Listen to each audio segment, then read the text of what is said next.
S2 yang sama, di universitas yang sama juga, di Universitas Indonesia. Dan saat ini beliau berpraktik di RSCM, kemudian Rumah Sakit Pelni, dan Klinik Bocah Indonesia. Langsung saja kita sama beliau. Assalamualaikum warahmatullahi wabarakatuh, Dokter Ahlan wa Sahlan. Bagaimana, Dok? Waalaikumsalam warahmatullahi wabarakatuh. Alhamdulillah sehat, Mas Sehat. Archie. Gimana Dokter Archie kabarnya? Alhamdulillah sehat, Dokter. Baik, Dokter. Pagi ini temanya menarik sekali, Dokter ya. Terutama ini untuk para akhwat ya, tentang menstruasi. Bahkan mungkin buat para ummahat yang umumi yang punya anak nih. Nah, tidak sedikit mungkin yang akan bertanya, terutama mungkin yang baru-baru menginjak masa-masa remaja ini, pasti mungkin bingung-bingung gitu ya, Dok ya. Nah, ini sahabat, sedikit ya mengenai tema kita pagi ini. Menstruasi adalah proses seluruhnya dinding rahim yang disertai keluarnya darah pada wanita. Siklus menstruasi sendiri yang normal umumnya berlangsung antara 21 sampai 35 hari dan berlangsung secara konsisten setiap periodenya. Adapun waktu menstruasi sendiri itu bervariasi setiap individu, dan namun secara umum mungkin terjadi pada sekitar selama 3 sampai 7 hari. Dalam kondisi normal, setiap wanita memang sudah mengalami pubertas yang dinamakan nanti akan menjadi menstruasi, dan setiap bulan haid datang secara teratur, pada umumnya berlangsung dengan durasi yang kurang lebih sama setiap bulannya.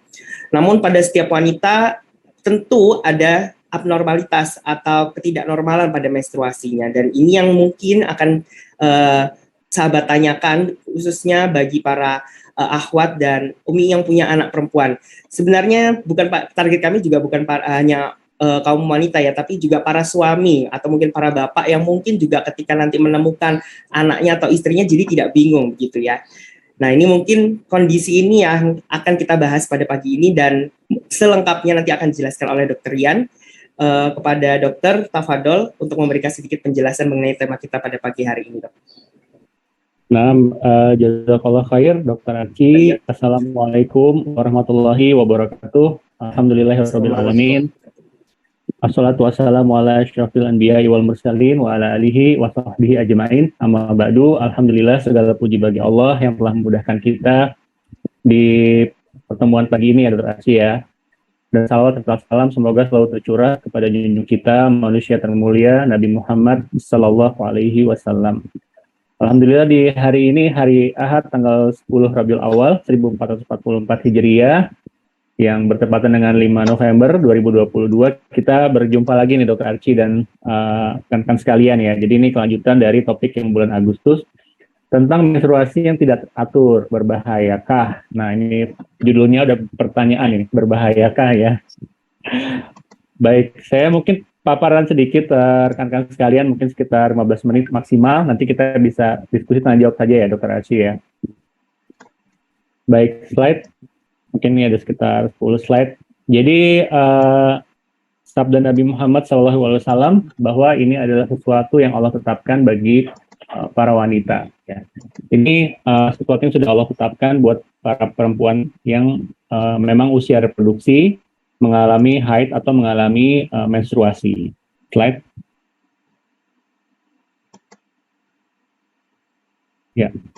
Kemudian juga ini per definisi tadi Dr. Archie sudah sebutkan, tapi dari per definisi ada juga yang menyebutkan bahwa haid adalah darah rabiat yang keluar dari bagian dalam rahim menjadi kebiasaan wanita ketika sudah balik pada waktu tertentu. Nanti memang pada pembahasan haid itu kalau kita dari sisi syariat ya, nanti akan dibedakan antara darah haid dan darah istihadah ya. Jadi itu banyak kriterianya, tapi mungkin saya nggak masuk ke area situ, kita bahas dari sisi medis saja dulu ya. Oke, baik, slide. Nah, mungkin kita berangkat dari sini dulu nih, para akhwat sekalian ya, para ummahat. Mengapa perempuan ini menstruasi? Ya, ini pertanyaan yang paling mendasar. Kenapa perempuan ini menstruasi? Slide. Apa sebenarnya yang terjadi ya? Nah, jadi per definisi menstruasi itu adalah suatu kondisi yang normal. Ya, jadi menstruasi adalah kondisi yang fisiologis atau yang normal. Ia merupakan peristiwa keluarnya darah, kemudian di situ pun ada lendir, dan juga ada sisa-sisa sel-sel. dan keluarnya dia periodik ya, berkala. Dia berasal dari dinding rahim nih, teman-teman sekalian ya, dari dinding rahim, dan seperti dokter Alki tadi sampaikan bahwa relatif teratur. Jadi polanya itu hampir teratur pada setiap perempuan. Dan mulai dari tadi dokter Alki sudah sebutkan, mulai dari pubertas ya, pubertas tentu ditandai dengan tumbuhnya payudara, tumbuhnya rambut kemaluan, bertambahnya tinggi tubuh, dan terjadi menstruasi ya pada perempuan. Jadi istilahnya menarke adalah menstruasi pertama pada anak perempuan ya, sampai usia menopause, sampai usia mensnya berhenti. Jadi ini tidak seumur perempuan nih keluarnya mens, hanya pada saat usia reproduksi. Ya, kira-kira menarke usia 11 atau 10 tahun atau 12 tahun ya. Kemudian menopause kalau orang Indonesia itu sekitar 49 sampai 51 tahun. Kemudian berhentilah menstruasinya dia. Ya, itu yang normal. Oke, slide. Nah, lantas apa nih sebenarnya yang terjadi? Ini mungkin rada sedikit dalam sedikit apa ya. Jadi teman-teman sekalian, menstruasi seperti gambar di sini gambar paling bawah ya, gambar saja kita lihat. Itu keluarnya darah, lendir, dan sel-sel dari dinding rahim. Ya, sebenarnya dia merupakan produk akhir ya. Dia merupakan hasil akhir dari kerja hormon-hormon.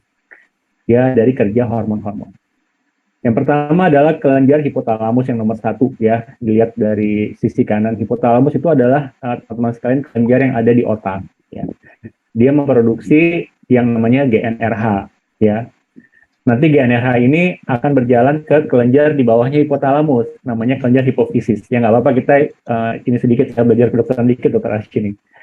Nanti di hipofisis ini, GnRH akan merangsang hipofisis untuk keluarnya hormon FSH dan LH. Mungkin sering dengar ya hormon-hormon ini. FSH dan LH dari kelenjar hipofisis.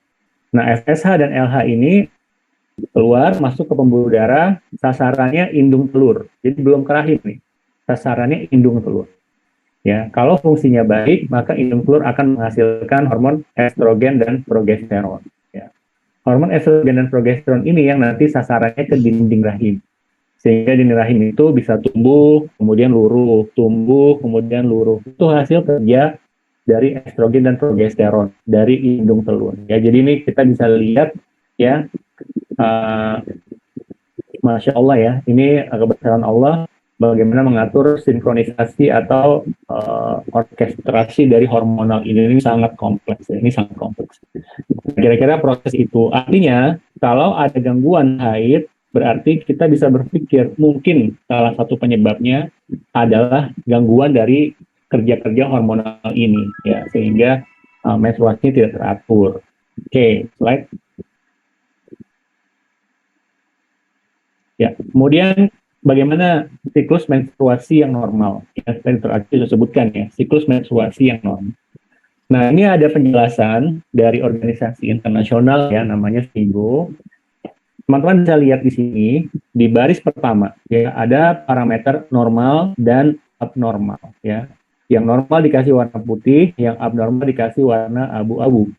Artinya nanti kita akan baca kolomnya. Ya. Kalau kolomnya penjelasannya di kotak warna putih, berarti dia yang normal. Ya.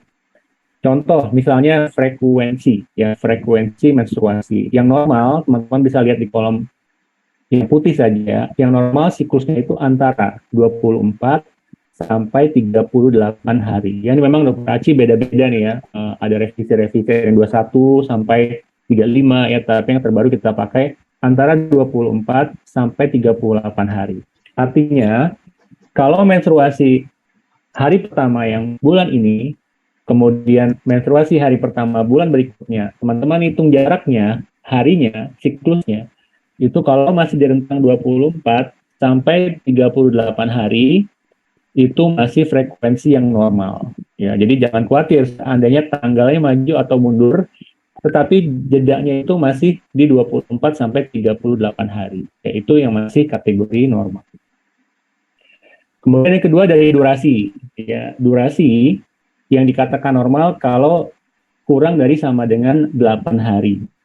Artinya menstruasi ibu-ibu sekalian ya, kalau lamanya keluar darahnya 4 hari, 3 hari, 2 hari bahkan, masih kategori normal. Ya. 6 hari sampai maksimal 8 hari masih kategori normal gitu ya, lama. Kemudian keteraturannya, normal atau teratur kalau misalnya variasi siklusnya itu beda sekitar 7 sampai 9 hari. Jadi jangan khawatir teman-teman sekalian ya. Kalau tanggal mensnya itu maju atau mundur 1 minggu, itu masih dalam kategori normal. Kemudian jumlah darahnya atau volume ini tidak ada ukuran. Nah, tadi kita sempat diskusi di awal ya. Tidak ada ukuran berapa banyak darah yang keluar selama menstruasi. Yang versi dulu dikatakan 80 cc, itu sulit juga mengukurnya. Jadi patokannya adalah banyaknya darah yang keluar pada perempuan ini normalnya seperti dia biasanya. Ya. Kalau lebih dikit dari biasa berarti sedikit. Ya. Kalau lebih banyak dari biasa berarti memang perdarahannya banyak. Ya.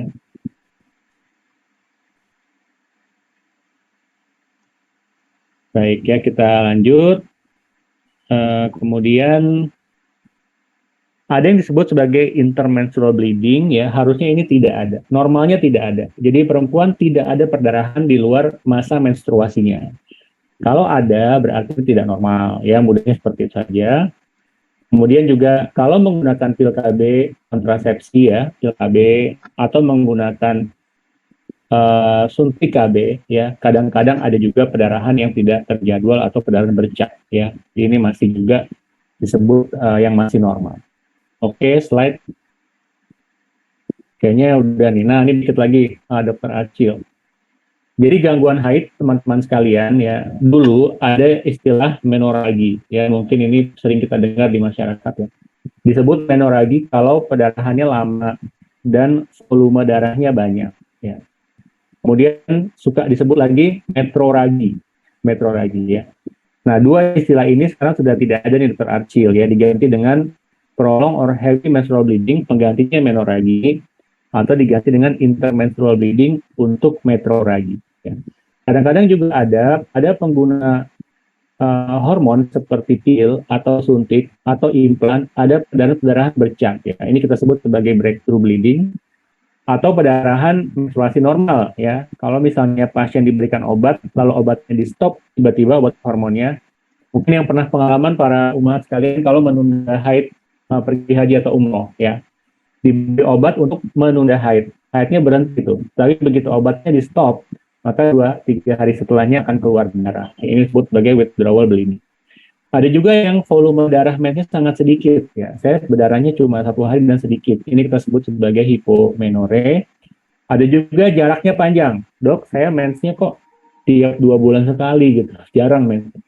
Atau saya mensnya tiap 1,5 bulan sekali. Nah, ini kita sebut sebagai oligomenore.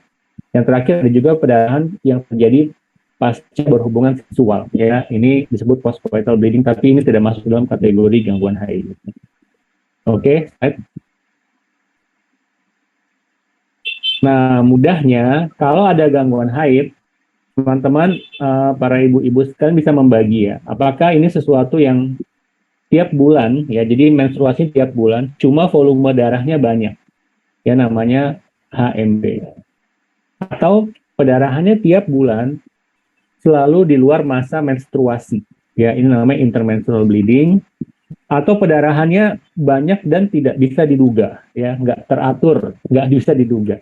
Ini namanya heavy menstrual bleeding atau unpredictable abnormal uterine bleeding. Ya, nanti pola-pola ini bisa mengarahkan dokter menganalisa kira-kira apa sebabnya. Nah, pertanyaan berikutnya, apa sebabnya dok gangguan haid ini kok sebabnya banyak nih kelihatannya ya. Oke, slide. Nah, ini saat terakhir kelihatannya. Jadi teman-teman, kalau terjadi perdarahan yang tidak normal, perdarahan mens yang tidak normal, ya maka dokter pada umumnya ya dokter kandungan sudah mempelajari ini akan membagi penyebabnya menjadi 2. Apakah dia penyebab struktural, artinya ada gangguan memang, ada gangguan bentuk atau ada gangguan organ, atau gangguannya itu tidak struktural, tidak ketemu sebenarnya kelainannya. Ya di USG juga nggak ada kelainannya, rahimnya normal saja. Nah, kalau gangguan yang struktural, penyebab paling sering itu 4 yang ini teman-teman ya. Yang pertama ada polip ya, mungkin sering dengar juga dokter menyebutkan adanya polip. Kemudian adanya adenomiosis ya, misalnya rahim Adenomyosis adalah penyakit endometriosis yang ada di rahim. Jadi rahimnya itu membesar dan membengkak ya. Atau ada miom. Nah, ini sering dengar pasti nih ya. Ada miom atau leiomyoma istilah kedokterannya. Atau ada tanda-tanda penebalan dinding rahim ya, hiperplasia sampai dengan keganasan ya, atau kanker maksudnya. Jadi ini beberapa penyebab struktural yang ada barangnya, yang ada kelainan bentuknya. Kemudian ada juga penyebab yang non-struktural. Jadi dokter sudah lakukan pemeriksaan dan USG tidak ketemu kelainannya ya. Ini mulai dari gangguan pembekuan darah, kemudian gangguan pematangan telur, ini yang banyak sekali pada usia reproduksi ya, gangguan pematangan telur, gangguan di dinding rahim, gangguan karena buatan ya, misalnya perempuan ini menggunakan KB IUD atau KB implan ya, atau dia menggunakan KB suntik. Ini masuk dalam kategori iatrogenik ya. Atau not yet classified. Jadi kelainannya tidak ketemu benar nih, mau diperiksa.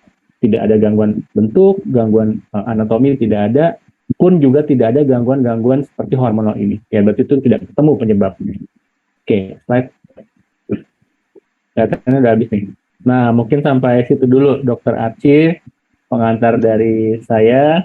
Terima kasih. Jazakumullahu khairan. Ya, Dokter.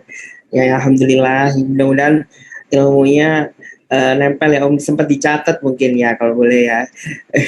Oke, terima kasih dokter atas pertanyaannya. Ini waduh, ini semangat banget nih dok. Udah langsung, bahkan tadi ada yang sebelum dokter menjelaskan ada yang langsung raise hand dok. Oke dokter, ini langsung ke sesi tanya jawab. Kita mulai dari dua yang raise hand, kemudian dua yang dari kolom chat ya. Oke, kita mulai dulu yang pertama dari ART 181 Nining, mungkin bisa unmute.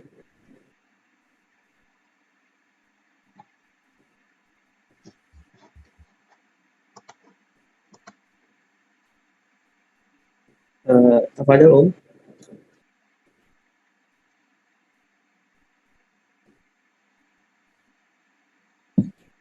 Assalamualaikum Om. Waalaikumsalam. Ya. Dok, saya Nining, usia 39 tahun, domisili di Cilengsi. Yang saya pengen tanya tentang endometriosis, dok. Saat ini kan saya kemarin diagnosa dokter, saya ada endometriosis 0,2. Cuman saya kurang tahu dok 0,2-nya itu sentimeter atau apa, kurang tahu. Saya dikasih obat hormon oleh dokter, dari dokter saya yang di RSPAD, dok.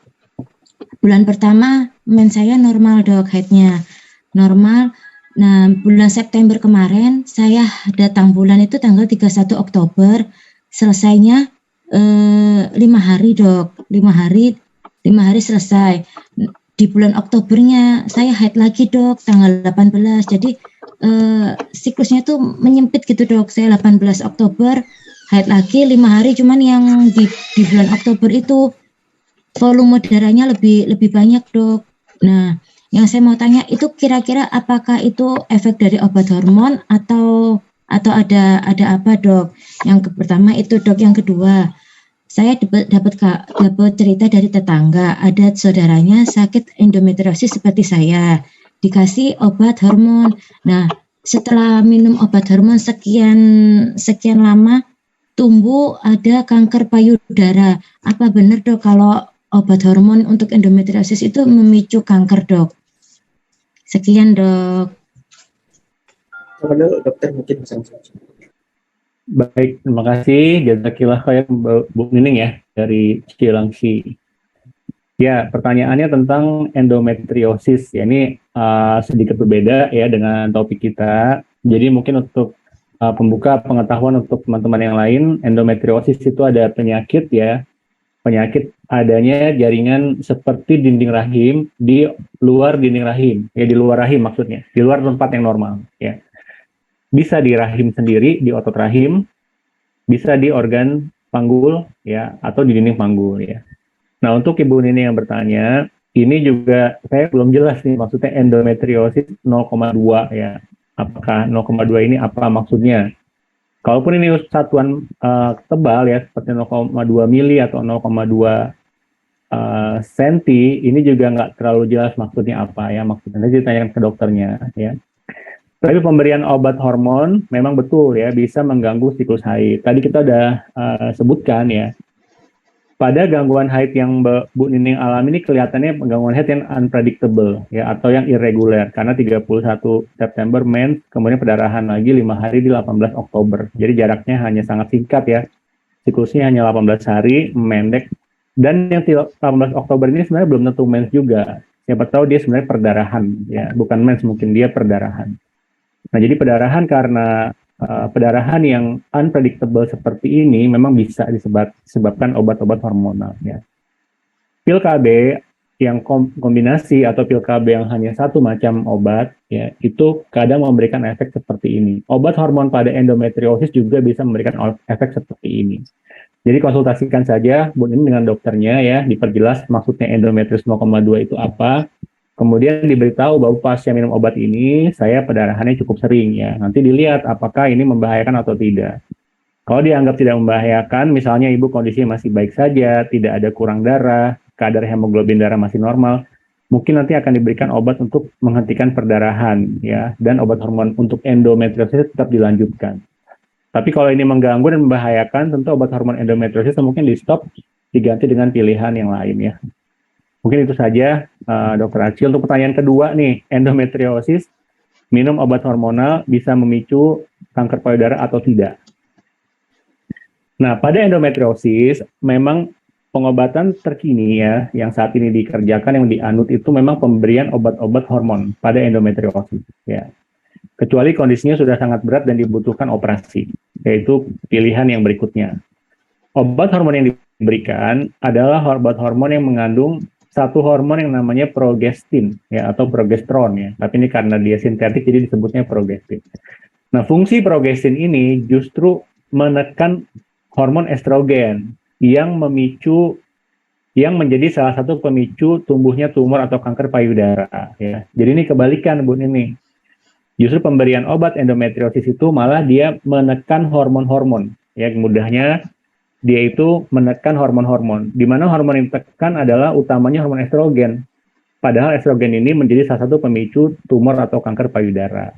Jadi sebenarnya dia justru mengurangi ya, atau mengecilkan peluang seseorang terkena kanker payudara, Bu Nining. Jadi kalaupun ada kanker payudara, qadarullah, mungkin ini ada sebab-sebab yang lain ya, di luar dari penggunaan obat hormon untuk endometriosis. Begitu, Dr. Archie. Jazakumullahu khairan. Siap, mudah-mudahan terjawab ya Nining tadi. Baik, kita langsung, ini semakin banyak yang resen, mungkin 3, jadi saya ganti jadi 3 langsung tanya langsung dengan yang chat ya dokter ya. Biar terjawab langsung 11 semua, langsung nanya semua dok. Oke, kita gantian. Kalau bisa sesuai dengan tema ya tentang menstruasi juga agar bisa lebih terarah dan diusahakan kalau bisa 1 pertanyaan setiap penanya biar kebagian karena juga ada yang bertanya lewat chat. Baik, yang kedua dari Yanti ART 222, boleh unmute. Silakan Assalamualaikum dok. Pertanyaan titipan dari teman. Nama saya Yanti Umuha Faiz, ART 22082162. Jadi ini pertanyaan titipan dok. Umurnya 14 tahun. Jadi saya masih sekolah SMA, katanya haidnya agak nggak teratur, kadang sebulan nggak teratur, sekali haid lebih dari 15 hari dan flek terus, dan haid lebih dari 15 hari ini sudah 5 kali dok katanya. Pertanyaannya, bagaimana caranya agar haidnya teratur dan langkah apa yang harus dilakukan? Apakah bahaya jika haid tidak teratur? Pertanyaan dari teman anak, dok. Jazakallahu khair atas jawabannya, dok. Assalamualaikum warahmatullahi wabarakatuh. Baik, waalaikumsalam warahmatullahi wabarakatuh. Jazakillah khair Mbak Yanti ya. Pertanyaan titipan dari temannya usia 14 tahun ya. SMA. Ini mudah banget ini SMA 14 tahun Mbak Yanti.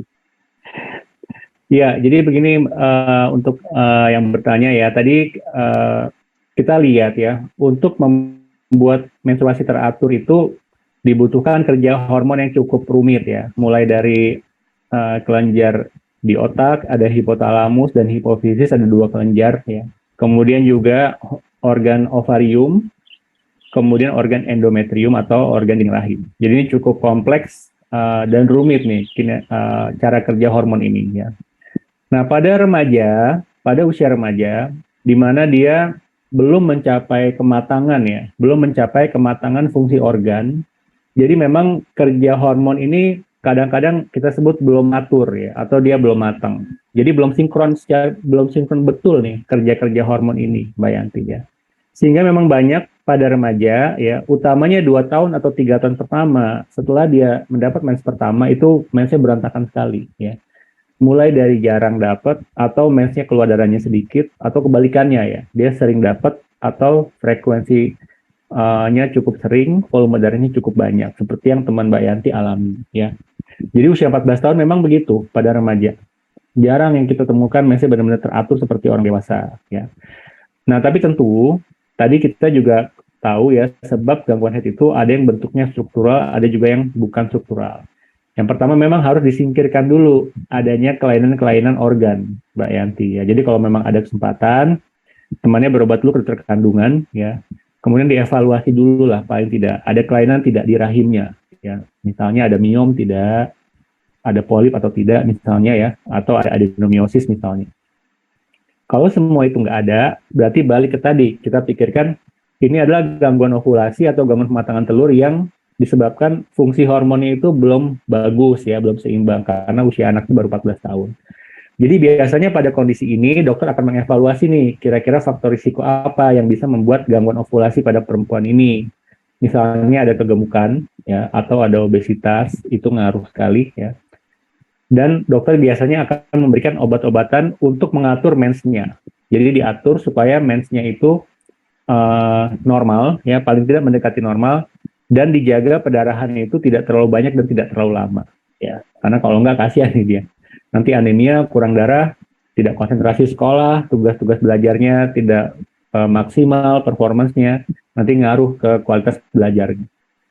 Nah, jadi itu tidak menjadi masalah ya, dokter akan memberikan obat pengatur hormon, obat hormon pengatur menstruasi, sehingga tidak begitu banyak volume darah yang keluar, sambil menunggu usianya bertambah. Nanti akan dicoba dilepas obatnya, dievaluasi lagi kalau tanpa obat mensnya normal atau tidak. Ya, saya rasa itu jawabannya Dokter Aci. Terima kasih. Ya, mudah-mudahan terjawab ya ya. Dari Yanti. Oke, ini langsung kita ke pertanyaan yang ketiga dari Latifah. Bisa unmute Ya. RT 1213. Ya.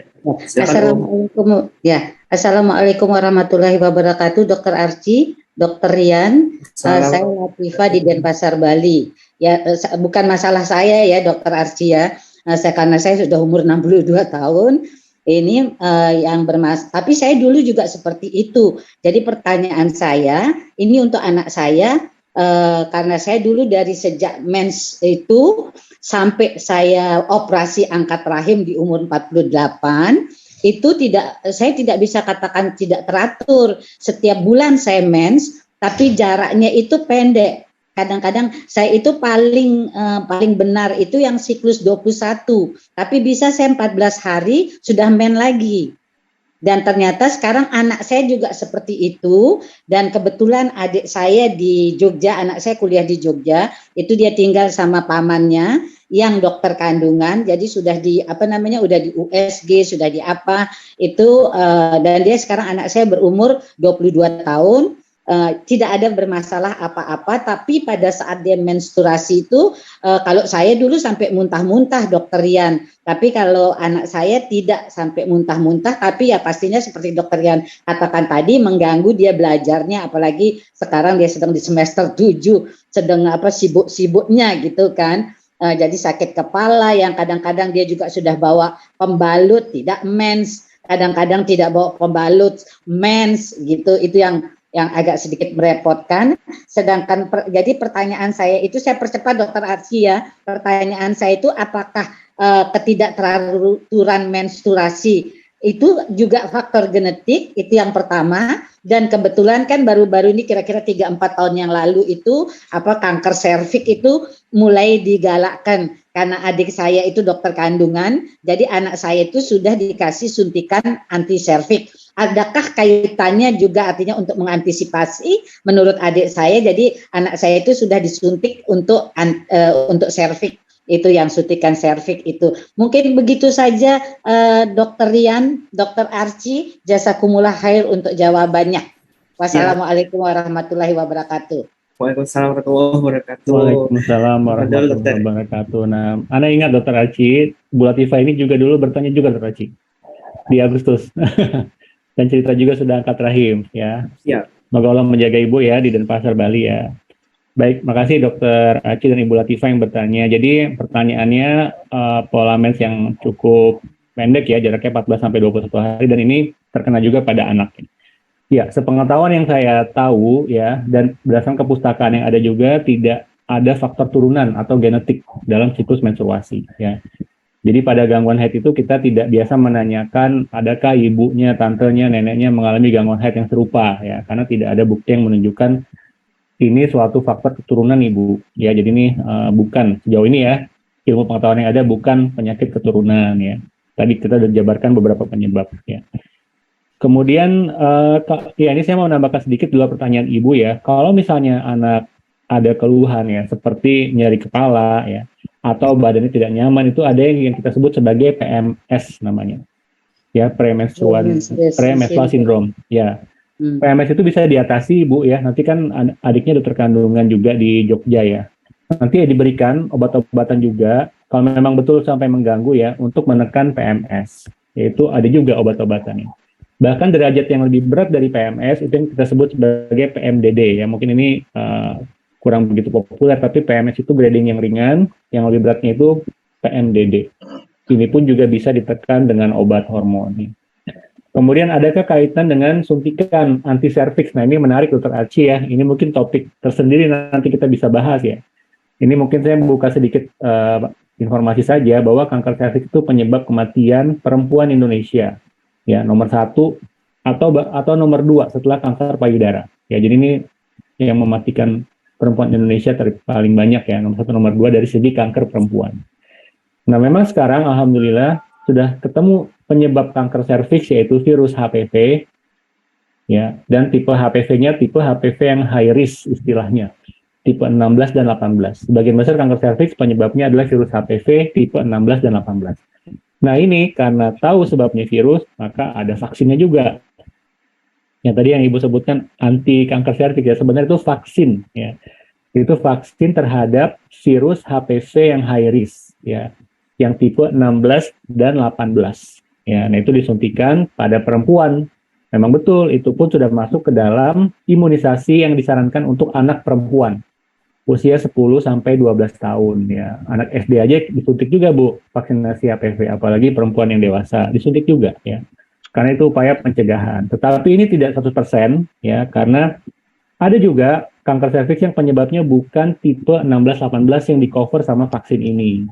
Ya, jadi tetap perempuan yang sudah menikah dikerjakan screening untuk kanker serviks seperti pemeriksaan yang paling sederhana adalah asam asetat ya, atau dikerjakan pemeriksaan pap smear atau dikerjakan pemeriksaan virus HPV DNA dari daerah serviksnya. Nah, ini mungkin menarik Dokter Aci buat topik berikutnya nih ya. Nah, pertanyaan nih Bu, terkait atau tidak vaksin HPV ini dengan pola haid? Jawabannya tidak ya. Ini sejauh bukti yang ada tidak ada kaitan antara vaksinasi HPV untuk pencegahan kanker serviks dengan gangguan haid Ibu Latifah ya. Ya, mungkin demikian sedikit penjelasan dari saya Dokter Archie. Terima kasih Ibu yang bertanya. Ya, terima kasih Bu Latifah. Mudah-mudahan bisa terjawab ya. Kita break sebentar.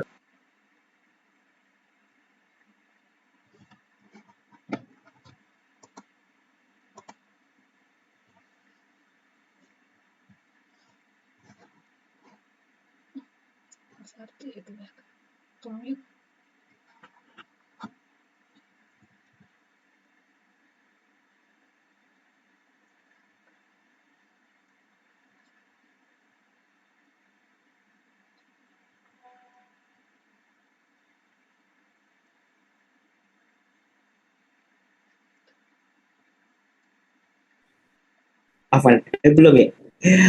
Kita ulangi ya. HSI berbagi kebaikan, berbagi kebahagiaan. Program Daksos, dakwah sosial, adalah salah satu program HSI berbagi yang bertujuan memperkenalkan dakwah sunnah HSI di seluruh wilayah Nusantara. Program Daksos dilaksanakan dengan wasilah peserta HSI bagi masyarakat di lingkungan sekitarnya. Semoga kegiatan-kegiatan sosial yang dilakukan dapat membuat dakwah sunnah menyebar di bumi pertiwi. Amin. Kegiatan dilaksanakan antara lain khitanan massal, berbagi iftar, Jumat berbagi, pelatihan pengurusan jenazah, BPS, Daksos Ramadan, dan lain-lainnya.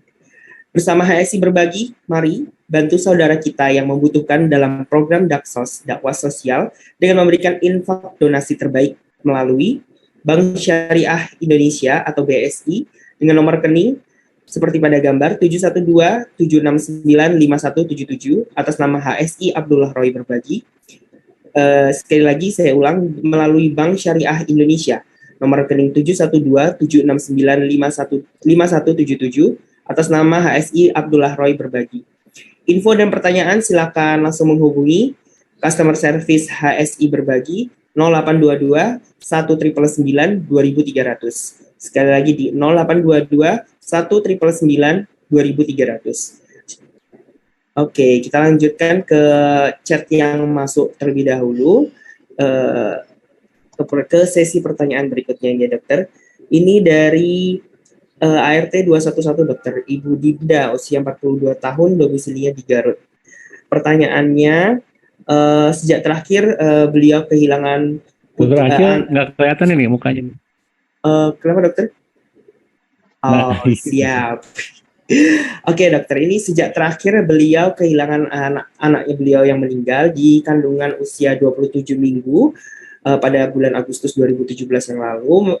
Menstruasi beliau ini menjadi tidak pernah teratur dan perdarahannya terhitung banyak, berbungkal-bungkal seperti hati ayam.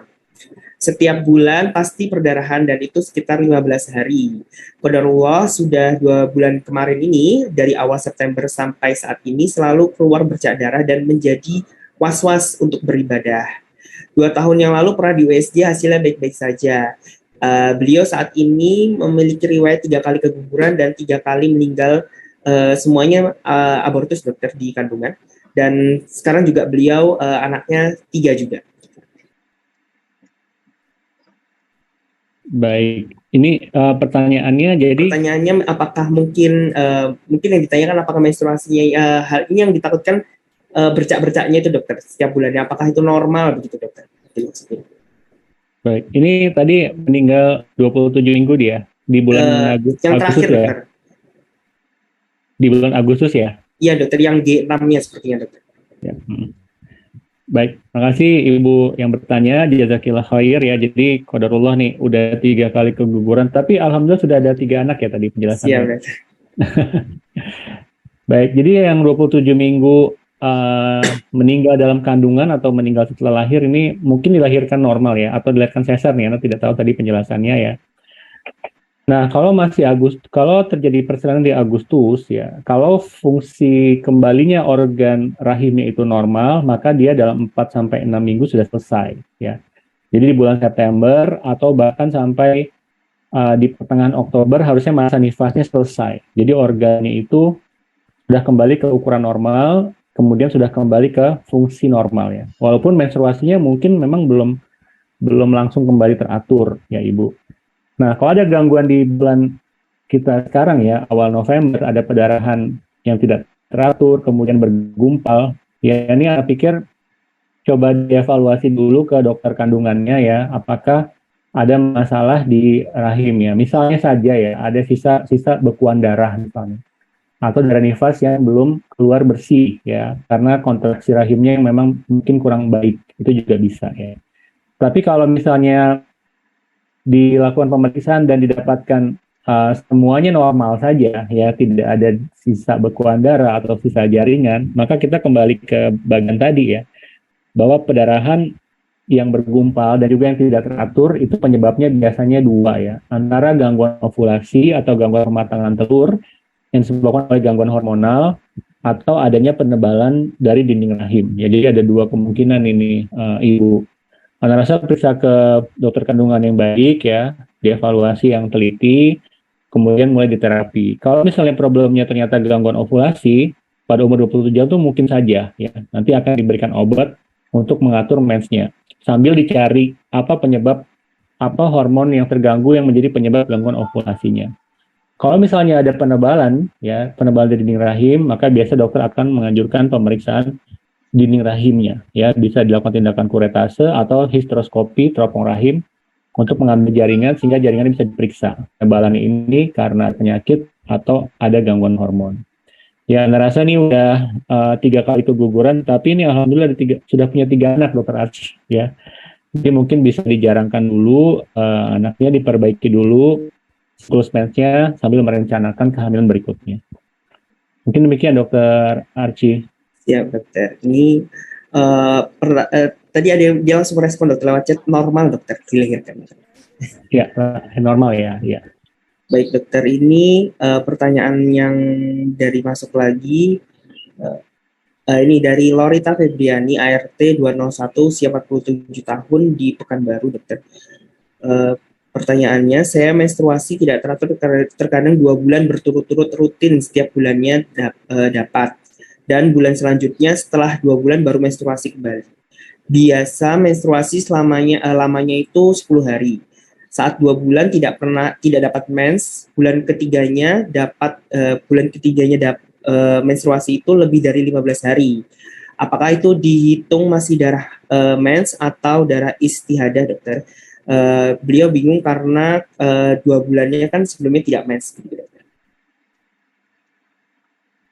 Baik, makasih Dokter Archie ya. Ini pertama dari segi usia ya. Usianya 47 tahun ya. Usia perempuan 47 tahun itu usia yang mendekati masa menopause ya. Pada umumnya dari survei itu di Indonesia menopause antara 49 sampai 51. Dan 3 tahun sebelum menopause itu menstruasinya akan tidak teratur ya. 3 tahun sebelum masa menopause, menstruasi perempuan ini akan tidak teratur. Tetapi umumnya tidak teraturnya itu adalah siklus mensnya menjadi lebih panjang. Jadi lebih jarang dapat haid, kemudian darah mensnya lebih sedikit volumenya, Ibu. Gitu. Jadi kalau misalnya ini 2 bulan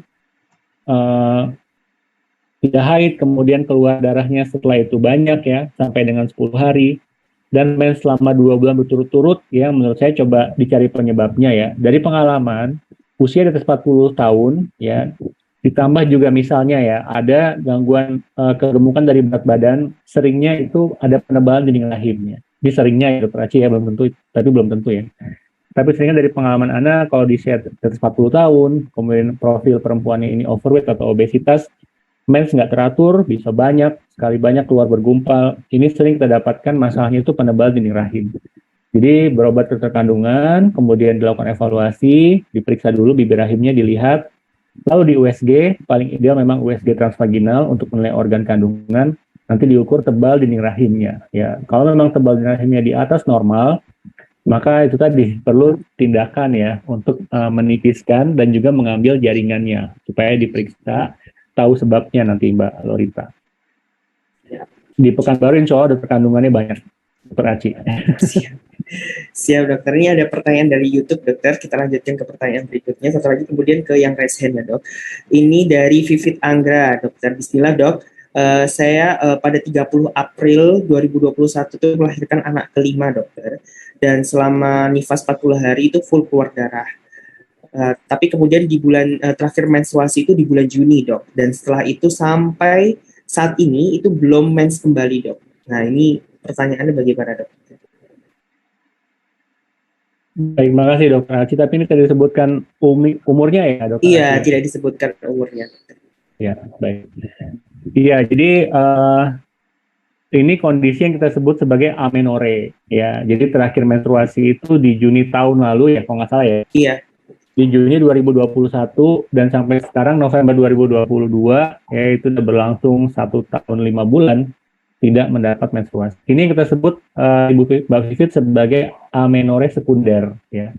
amenorrhea sekunder. Artinya perempuan ini tidak mendapat mens 3 siklus berturut-turut atau 6 bulan. Ya. Nah, nanti kita bicara hal yang lain lagi nih. Pada amenorrhea sekunder itu penyebabnya banyak, Mbak Vivit ya. Ya, mulai dari gangguan hormon, ya, berarti hormon estrogennya kurang, ya. Entah apa sebabnya nanti, misalnya gangguan ovarium, atau tadi ya di gambar organ ya, atau gangguan dari hormon di otak, sehingga estrogennya itu rendah kalau diperiksa. Tentu estrogen yang rendah tidak bisa menumbuhkan dinding rahim, ya, jadi tidak keluar darah haid. Atau yang kedua, estrogennya cukup, ya, diperiksa hormon estrogennya cukup, tapi dinding rahimnya nggak respon. Ya, jadi yang memerintahkan untuk penebalan ada, tetapi organ targetnya dinding rahimnya itu tidak respon. Ini banyak faktor, ya. Misalnya saja ada faktor infeksi pada dinding rahim, ya, sehingga dia tidak tumbuh dinding rahimnya, ya. Atau kalau pasien pasca kuret, ini sering ya, kalau kuretnya tindakannya sangat ekstensif, dia ada perlengkatan sehingga dia tidak tumbuh kembali dinding rahimnya. Atau faktor yang lain, adanya gangguan jalur keluarnya, ya. Jadi dinding rahimnya itu normal, darah mens terbentuk, tapi dia karena tertutup atau terblok saluran keluarnya sehingga tidak keluar ya. Kalau ini biasanya disertai dengan keluhan nyeri, ya, nyeri. Jadi Mbak Vivit yang bertanya ya, ini masih banyak beberapa kemungkinan ya. Tapi diperiksakan saja ke dokter kandungannya ya. Ada juga kalau usianya masih di bawah 40 tahun yang kita sebut sebagai menopause dini. Ya, premature ovarian insufficiency atau POI. Itu juga banyak juga sekarang nih di perempuan di perkotaan ya. Jadi usia di bawah 40 tahun, dia sudah menopause. Ya, ini suatu kondisi yang tidak normal. Ya, jadi begitu Mbak Vivit kira-kira beberapa opsi penyebab ya. Tentu perlu diperiksa ke dokter kandungannya buat dievaluasi. Terima kasih Dokter Archie. Siap. Oke dokter, ini langsung ke raise hand. Yang pertama dari ART 222042, Tri Kurniati. Tafadhol Om. Ya, Assalamualaikum warahmatullahi wabarakatuh, Ustaz. Mau tanya, Ana Tri Kurniawati dari Pekalongan, usia 26 tahun. Waktu 6 bulan yang lalu, Ana tidak haid, terus bulan ke-7-nya haid, terus selama 2 bulan berturut-turut juga tidak haid, terus 3 bulannya kemudian haid, selama 3 bulan haid berturut-turut, terus selanjutnya 1 bulan kemudiannya tidak haid, Ustaz. Jadi apakah itu perlu banget untuk dikonsultasikan ke dokter kandungan? Jazakumullah khairan kasiran, Ustaz. Assalamualaikum warahmatullahi wabarakatuh. Waalaikumsalam warahmatullahi wabarakatuh. Jazakillah khair Ibu. Tadi sempat hilang sinyal saya. Ibu Tri umurnya 46 ya Bu ya?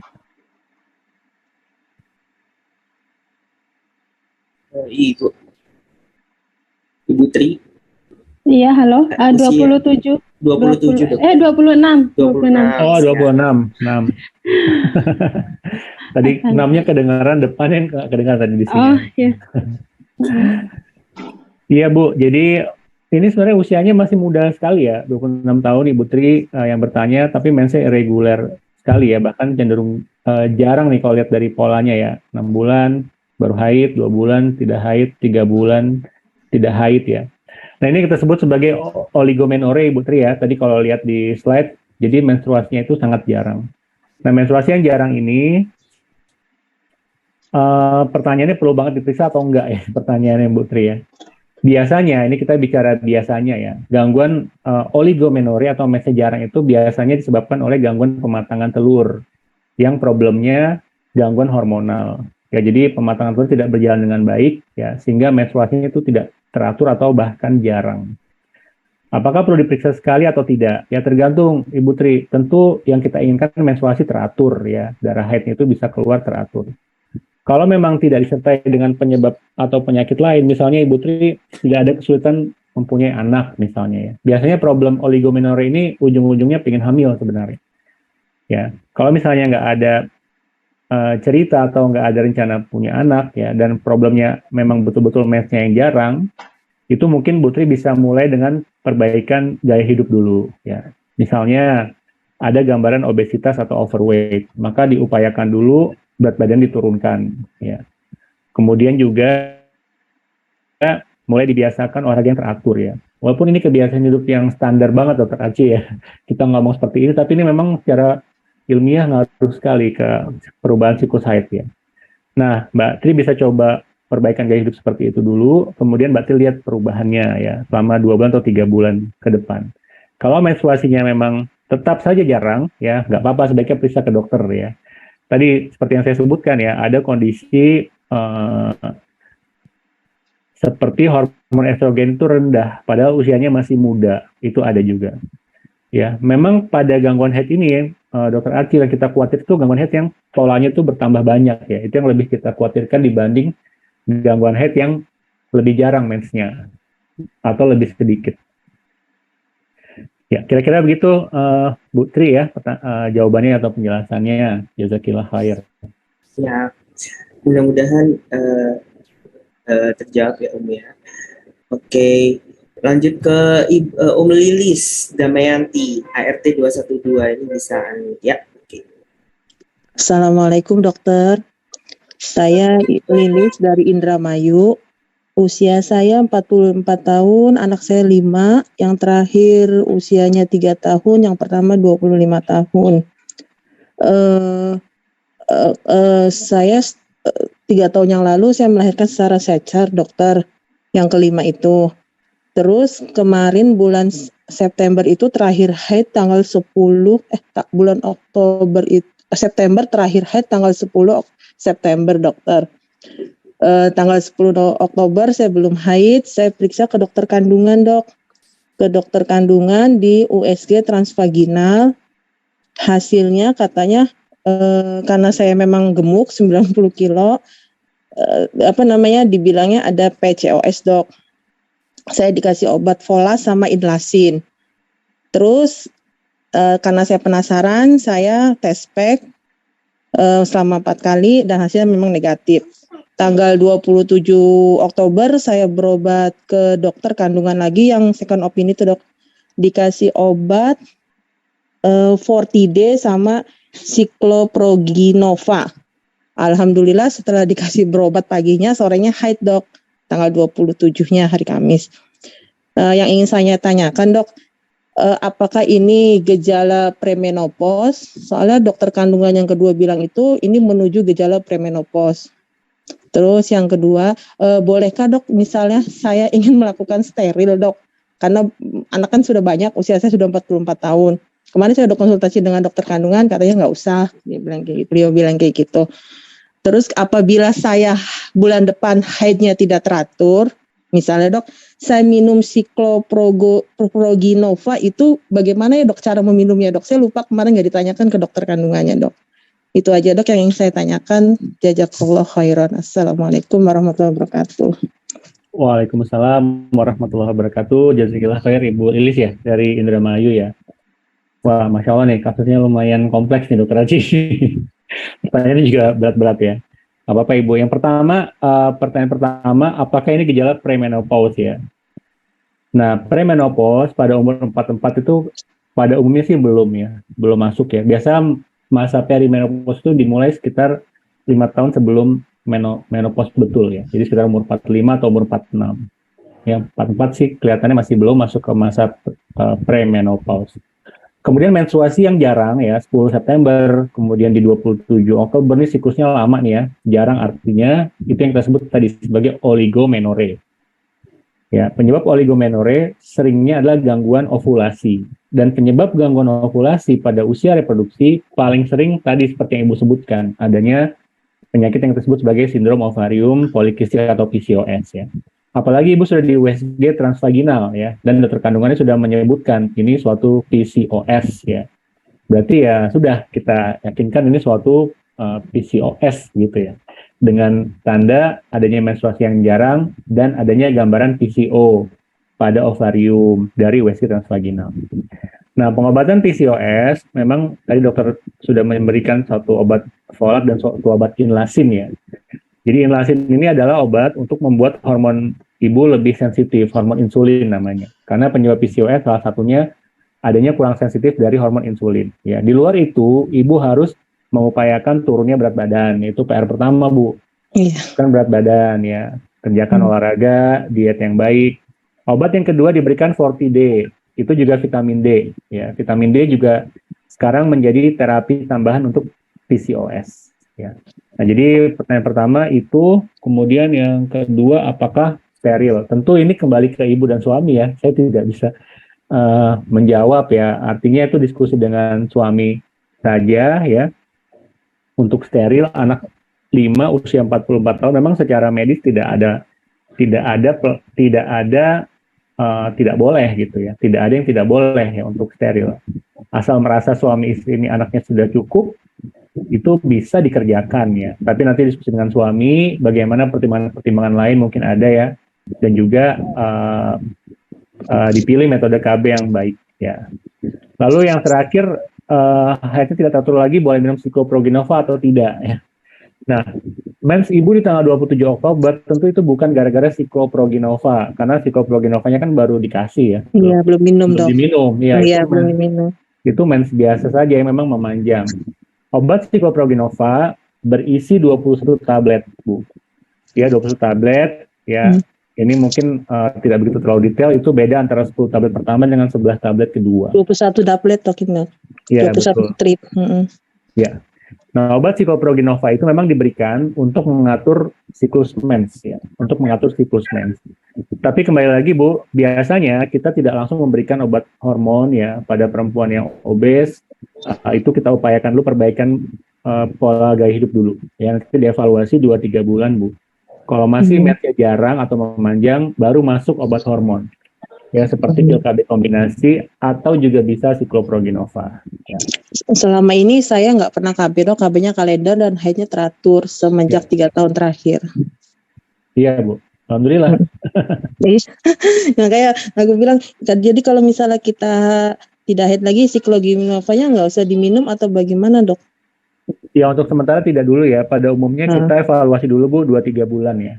Kalau memang betul-betul nggak datang mens ya dan tidak ada kehamilan, baru kita pakai obat hormon. Kalau untuk Inlasin sendiri dok? Inlasin bisa diminum ya. Tadi seperti saya bilang, Inlasin itu membuat hormon insulin lebih sensitif. Jadi itu bisa diminum saja. Oh ya, terima kasih dokter. Assalamualaikum. Ya Bu, waalaikumsalam warahmatullahi wabarakatuh. Baik, kita ke penanya ke-6 ya. Dari Ibu Susanti, ART 191. Oh maaf, ini dari nomor 8 nih. Maaf. Mary, ART 222. Oke. Maaf, sudah. Ntar dok, ini kok hilang yang nomor 67. Oke. Kita langsung ke ART 222, Mary. Oke, langsung bertanya Om. Baik, permisi dokter. Jadi saya Mary, umur 19 tahun.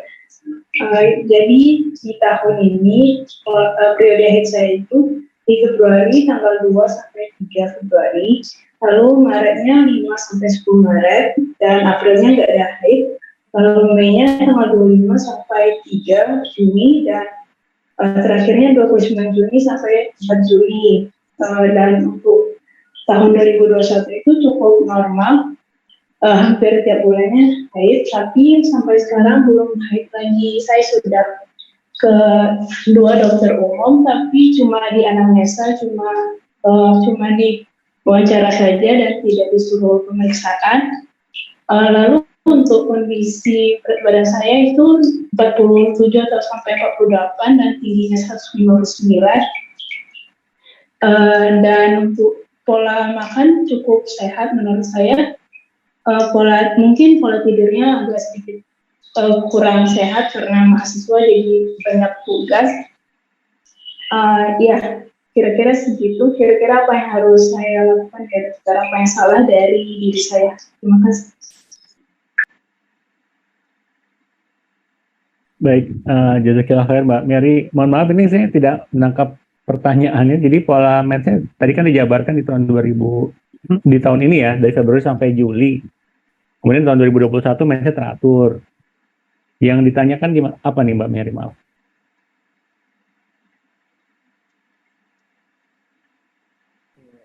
Mary.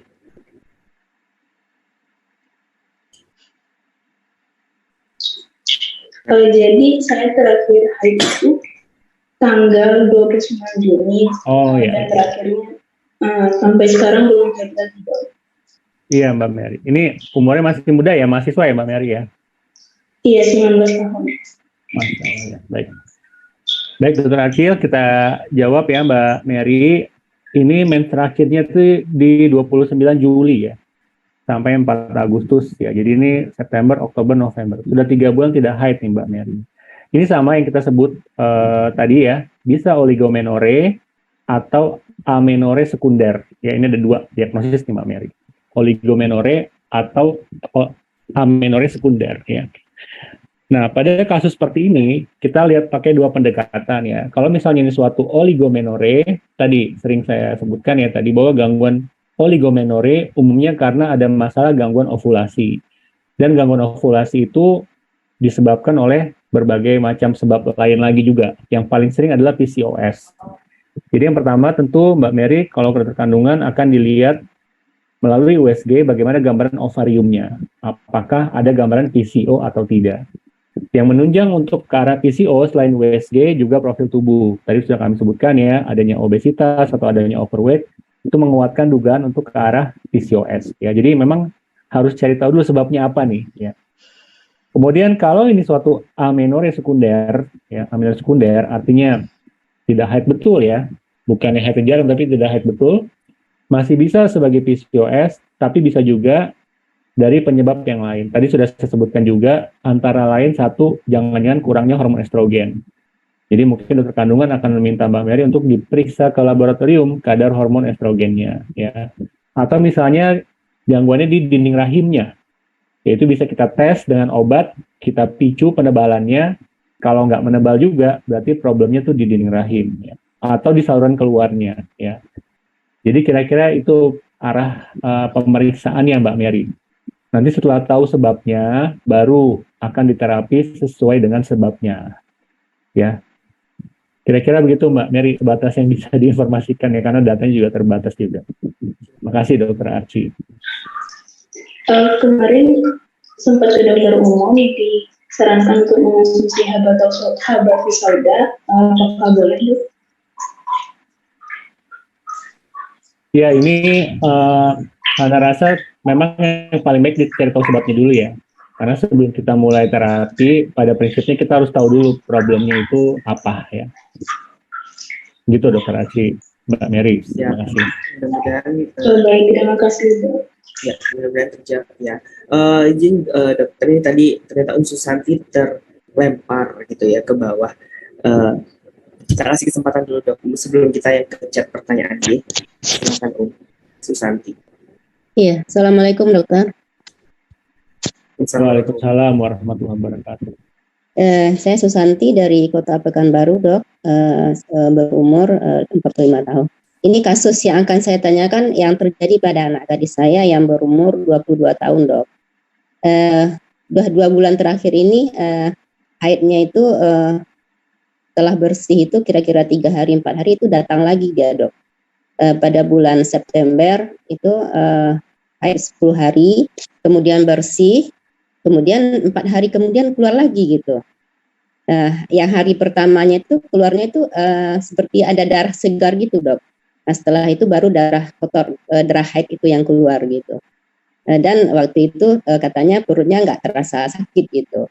Nah yang bulan ini seperti itu juga kasusnya gitu. Setelah bersih dari haid 10 hari, keluar lagi fleknya gitu. Tapi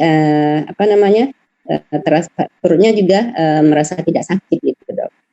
Nah itu yang saya tanyakan. Mudah-mudahan ada jawaban dari dokter untuk tindakan selanjutnya. Jazakallahu khairan ya dokter. Assalamualaikum warahmatullahi wabarakatuh. Waalaikumsalam warahmatullahi wabarakatuh. Jazakallah khair Bu Susanti ya. Kayaknya banyak dari Pekanbaru nih Dokter Aci penanya ini nih. Yes ya dokter. Ya, Afwan tadi anaknya umur berapa ya Bu nanti ya? Tadi umur 22 tahun dok.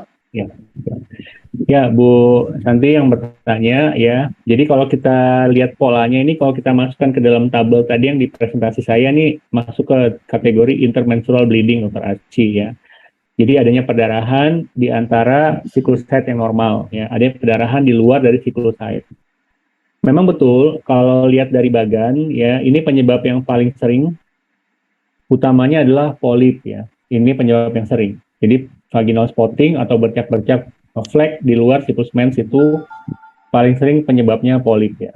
Tapi belum tentu juga tidak ada penyebab lain.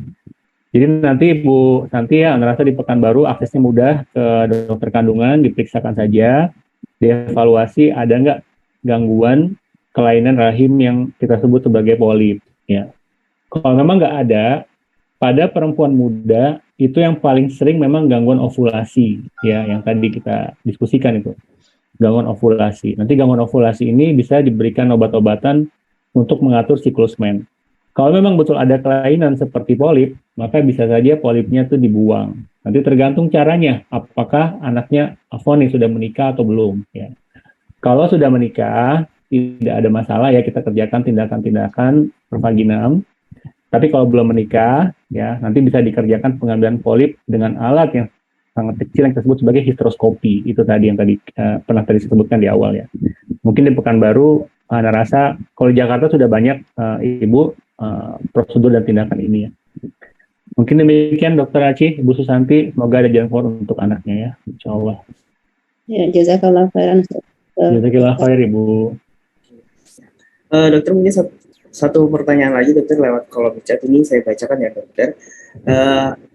Dari Andrina 23 tahun dokter, apakah gangguan pada siklus haid pada masa remaja bisa mempengaruhi kesuburan seseorang dok? Dan apakah remaja yang mengalami siklus haid yang tidak teratur bisa mengkonsumsi obat hormon atau sejenis pil KB untuk memperlancar siklus haid? Dan apakah ada dampak buruk ke depannya bagi remaja tersebut yang mengkonsumsi pil KB tersebut? Mungkin disambungkan dengan apakah, ini pertanyaan dari yang lain ini, apakah berpengaruh siklus haid yang normal dan tidak itu terhadap orang-orang yang akan melakukan program hamil? Gitu. Terima kasih dokter, silakan. Baik, terima kasih Dokter Aci, pertanyaan sangat penting ya, dan bisa menjadi take home message sebenarnya nih pertanyaan yang terakhir ini ya. Yang pertama, ada gangguan haid remaja, ya, ngaruh ke kesuburan atau tidak, ya. Memang betul ya, kalau ada gangguan haid pada remaja, yang paling sering menjadi problem itu gangguan pematangan telur ya. Dan kalau ini tidak diobati dengan baik, ya, kemudian remaja ini menikah, dan kejadian ini terus berlanjut, gangguan pematangan telur tentu saja mempengaruhi kesuburannya, ya. Tetapi gangguan pematangan telur ini kondisi yang dinamis, ya, dan relatif bisa diperbaiki, ya, relatif bisa diperbaiki. Jadi jangan terlalu khawatir juga sebenarnya. Tapi kalau memang bisa diupayakan, ya, kalau memang pendarahan tidak normalnya karena gangguan ovulasi, mulai diperbaiki gaya hidupnya sejak remaja, ya. Nanti mudah-mudahan tidak berpengaruh ke kesuburan setelah menikah. Kemudian kalau pada remaja diberikan obat hormonal seperti pil KB, masalah atau tidak, ya. Nah, gangguan menstruasi pada remaja yang tidak didapatkan gangguan struktur pada rahimnya, tidak ada polipnya, tidak ada miomnya, murni karena gangguan hormonal, memang terapinya salah satunya adalah pil KB kombinasi.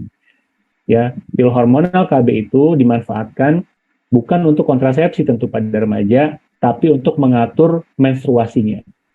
Dan itu aman untuk perempuan ini, ya, karena dengan dia menstruasi teratur, darah haid yang keluarnya juga tidak begitu banyak volumenya, jadi kualitas hidup dia baik ya, seperti dia sekolah atau dia bekerja tidak terganggu, dan juga keluhan-keluhan PMS-nya sekalian bisa teratasi juga, seperti nyeri ya.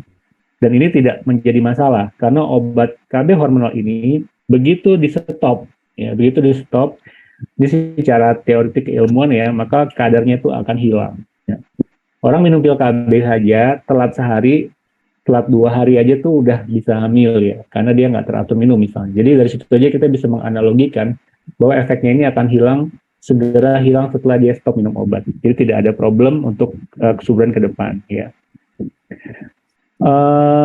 Mungkin itu ya terakhir ya dari 2 pertanyaan di chat terakhir ya. Jazakumullahu khairan.